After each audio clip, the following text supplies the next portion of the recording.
Queremos y deseamos que sea el inicio de una nueva y renovada Federación Extremeña de Fisicoculturismo y Fitness, con su nuevo presidente al frente, Juan Carlos Gómez Landero, al cual deseamos mucha suerte, paséis una velada agradable, por supuesto que gane el mejor.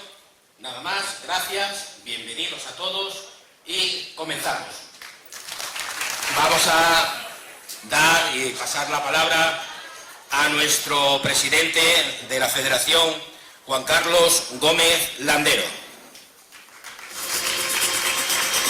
No me enrollo mucho, que venía del campeonato y no quiero dar mucha palabra, ¿vale? Un fuerte abrazo a todos. Hasta luego. Gracias, presidente. Pasamos la palabra a José Pedro Zapata, organizador del campeonato.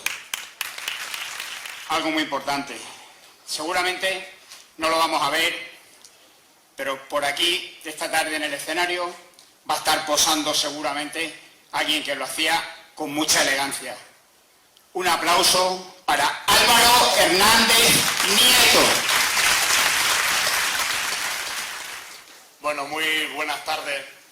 Yo no sabía ni que casi que tenía que intervenir, pero la verdad es que es un gusto y un placer ver este Cine Avenida de nuestro municipio lleno además de gente de nuestro pueblo que viene como público a poder disfrutar también de la experiencia de por tercera vez en la historia, en 36 ediciones que se celebra este campeonato de Extremadura, el tercero, y ya era hora que volviera a Jaraíz de la Vera. Y yo hoy también de manera muy especial, ya lo ha hecho José Pedro, pues acordarnos de un jariceño ilustre, ¿no?, que no está con nosotros en lo físico, pero sí hoy está con nosotros en lo sentimental, en lo emocional y por supuesto también en lo familiar, pues acordarnos también hoy de esa gran persona que como decía ya no se encuentra entre nosotros, pero que también pues ha llevado la bandera del fisicoculturismo, también del fitness, pero por supuesto también llevó por tantísimos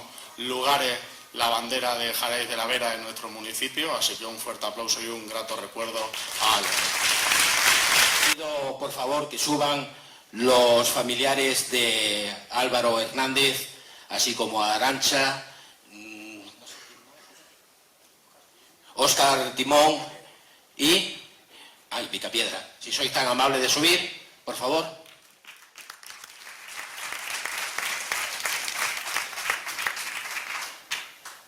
Bueno, pues vamos a hacer ese pequeño detalle, ese pequeño recuerdo, ese gran homenaje que queremos ofrecerles en el día de hoy.